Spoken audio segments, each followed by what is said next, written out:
Waalaikumsalam.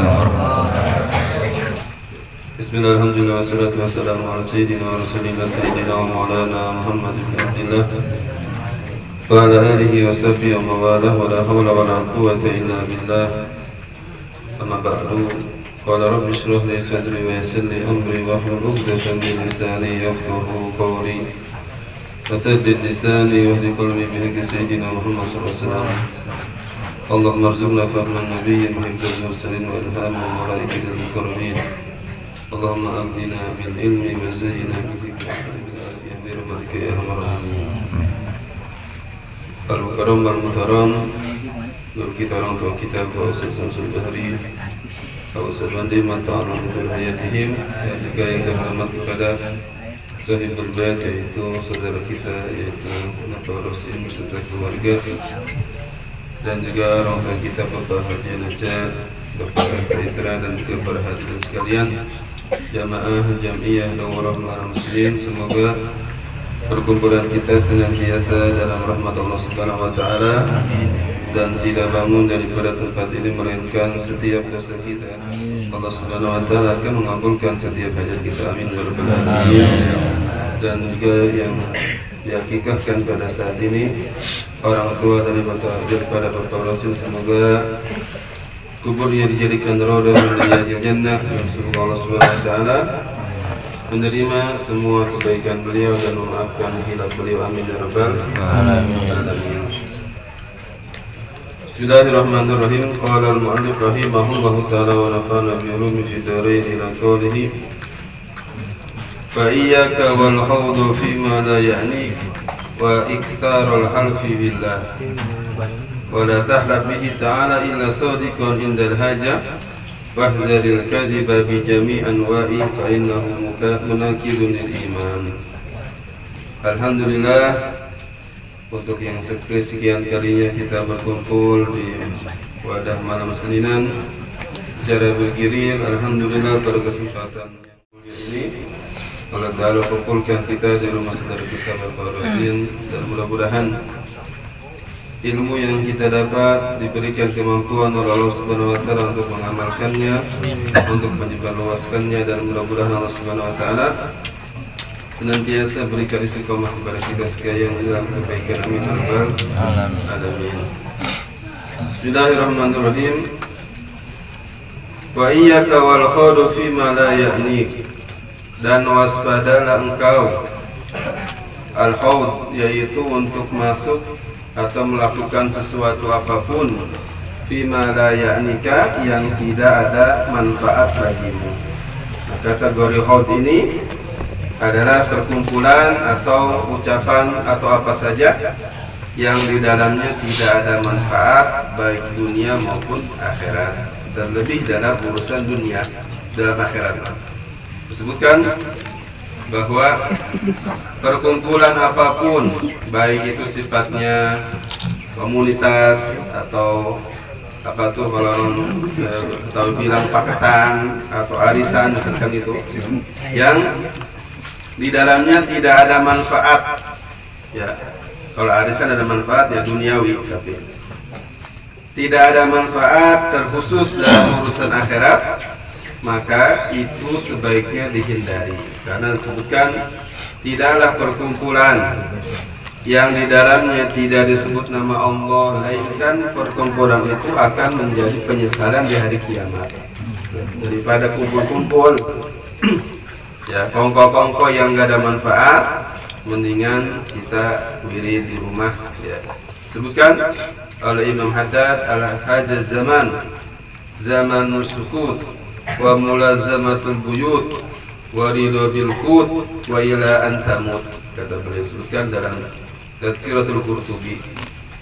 Hada zaman ini adalah zaman fitnah, zaman sukut, yaitu zaman diam di rumah, tidak keluar ya, kecuali manfaat untuk akhirat, untuk dunia. Wa mulazamatul buyut, dan terus menetap di dalam rumah. Wa ridho bil qut, dan rela ridho dengan apa yang ada. Ya, makan di rumah seadanya, alhamdulillah. Wa ila antamut, sampai mati. Ini zaman sekarang zaman fitnah. Kenapa? Karena kalau kita keluar saja sebentar saja itu masya Allah baru juga keluar udah ada dosa di situ. Wa iksarul halaf billah, dan hati-hatilah engkau, yaitu engkau bersumpah dengan menyebut nama Allah. Ini sumpah ini nih perkara yang ringan tapi akibatnya berat karena lisan ini kaitannya, bahkan kategorinya maksiat lisan. Dan hati-hati kalau melanggar sumpah. Disebutkan barang siapa yang melanggar sumpah, maka faratuhu it'amu asyarati masakin min awsati ma tutimun ahlikum aw kiswatu ma tahrirul qabah dzalika kafaratu aymanikum idza halaftum wahfazu aymanakum, kata Al-Qur'an. Yaitu orang yang melanggar sumpah, ya, sumpah demi Allah, nah, ternyata beda, tidak sesuai dengan yang dia bersumpah, maka itu namanya inhinas, melanggar sumpah. Maka hukumannya satu, dia puasa 3 hari. Pilihannya satu, berpuasa selama 3 hari. Itu boleh secara berurutan atau dia cicir. Kalau berurutan, kalau puasa hari Senin sampai hari Rabu. Kalau dicicil, Senin puasa, terus kemudian hari Kamis puasa sampai 3 hari. Atau pilihan yang kedua, dia memerdekakan hamba sahaya. Itu yang kedua. Kalau tidak mampu, yang ketiga pilihannya memberi makan miskin sebanyak 10 orang, yaitu makanan yang seukuran yang dia makan sehari-hari. Kalau kita makannya sehari-hari daging, sayur, terus lauk-lauk begitu, maka itu yang diberikan kepada fakir miskin. Ini akibat daripada melanggar sumpah.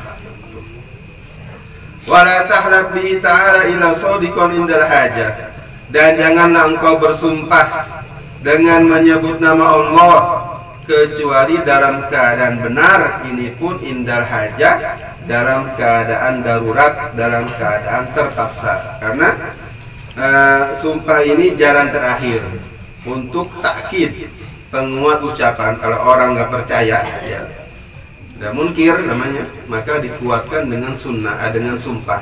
Udah terakhir. Kalau dikuatkan sumpah nggak percaya, udah berarti ini orang inad, namanya melanggar akan kebenaran.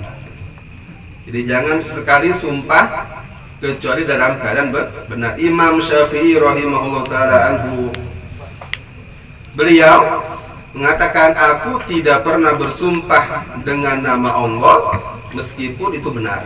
Imam Syafi'i, beliau belum pernah sumpah. Nah, kalau kita insyaallah ingin mendapatkan hak kita, ya padahal itu bukan hak sebenarnya, milik orang lain, untuk menguatkannya pakai sumpah, ini dosa. Ya, maka hati-hati, jangan gampang ngomong wallahi, demi Allah, ya, atau ingat hanya pakai nama Allah, wallahi. Adapun kalau bahasa Sunda, kalau bahasa Sunda jadu, gitu ya, bahasa itu enggak gitu, bahasa demi gitu. Kalau cuma demi doang enggak, ya. Tapi kalau pakai Allah, demi Allah, ada sumpah, itu hanya sebatas bahasa, namanya adab. Jadi hati-hati dalam menyatakan sumpah, karena sumpah ini kita menggunakan nama Allah untuk suatu kepentingan, maka ini berat di hadapan Allah Subhanahu wa taala. Wahdharil kadhiba bi jami' anwa'i, dan waspadalah engkau berdusta dengan berbagai macam jenis dusta, ya, baik itu kecil ataupun besar. Ya. Ini ancaman dari Allah, ya, wailul lil mukadzibin, ya, celakalah bagi orang yang suka bohong. Ya. Ini di Quran disebutkan dalam surah Mursalat tuh ada diulang-ulang kalimat wailul lil mukadzibin, terus lagi wailul lil mukadzibin, ada 10 atau lebih dalam surah Al-Mursalat. Ini penegasan dari Allah tentang larangan berdusta. Disebutkan dalam hadis, la yataharrar rajul al-kadziba, tidaklah seseorang itu membiasakan bohong, melainkan illa yuqalu lahu kadzaban. Ya. Seseorang tidaklah membiasakan bohong melainkan dia nanti hari kiamat akan disebut dengan kadzab, yaitu tukang bohong. Nah, begitupun sebaliknya, tidaklah seseorang membiasakan jujur, melainkan dia akan disebut siddiq. Ya, maka kadzib ini perkara dusta. Nah, untuk hal-hal yang sepele dilarang dusta, apalagi yang besar. Sekarang masya Allah banyak bohong yang pimpinan kita sekarang. Fa'innahu munaqidun lil iman, karena bohong itu akan menghilangkan iman. Ya, naudzubillah min dzalik. Apalagi kalau kaitannya dengan akidah, dengan aqaid, berdusta, mendustakan hari kiamat, mendustakan tentang adanya kebenaran, akan pembalasan. Nah, ini orang berdosa seperti ini bahaya. Ini kaitannya dengan akidah ini bisa menghilangkan keimanan. Apa itu? Seperti yang kita dengar, kiamat itu hanya ramalan, hanya bohongan. Nah, ini kan bohong namanya. Ini udah pimpinan gini udah nggak ada imannya. Alhamdulillah min. Atau menyatakan yang cerita-cerita yang kita dengar kemarin, pelecehan, penghinaan terhadap Nabi Muhammad SAW, yang menyatakan bahwa Rasulullah itu Sayyidah Fatimah jelek-jelek, ini kan bohong namanya. Ini kaitannya dengan akidah. Naudzubillah min dzalik. Mudah-mudahan Allah Subhanahu wa taala jaga kita, diri kita, lisan kita dari hal-hal yang mendatangkan murka Allah Subhanahu wa taala. Dan juga kita baca Fatihah khusus untuk pertama orang tua Bapak Rasid yang dihikahkan, dan yang kedua untuk jamaah kita yaitu Bapak Guru Ma'sum bin Bapak Inang yang tadi sore meninggal. Mudah-mudahan Allah Subhanahu wa taala dan wafatnya dalam husnul khotimah, semua kebaikannya diterima Allah Subhanahu wa taala dan kubur jadikan rodha min riyadil jannah. Ala hadini wa likulli niyatin salihah wa ila hadratin sallam. Al-Fatihah. A'udzu billahi minasyaitonir rajim. Bismillahirrahmanirrahim. Alhamdulillahi rabbil alamin. Arrahmanir rahim. Maliki yaumiddin. Iyyaka na'budu wa iyyaka nasta'in. Ihdinas siratal mustaqim. Siratal ladzina an'amta 'alaihim ghairil maghdubi 'alaihim waladdallin. Dan juga untuk pemberitahuan selepas ini, yaitu kita bersama-sama untuk Ibu Maksum, yang mana beliau adalah salah satu jamaah Sabtuan, ya. Mudah-mudahan Allah Subhanahu wa taala memberikan kemudahan bagi kita untuk bisa melaksanakan kewajiban ini. Amin ya rabbal alamin. Assalamualaikum warahmatullahi wabarakatuh. Waalaikumsalam.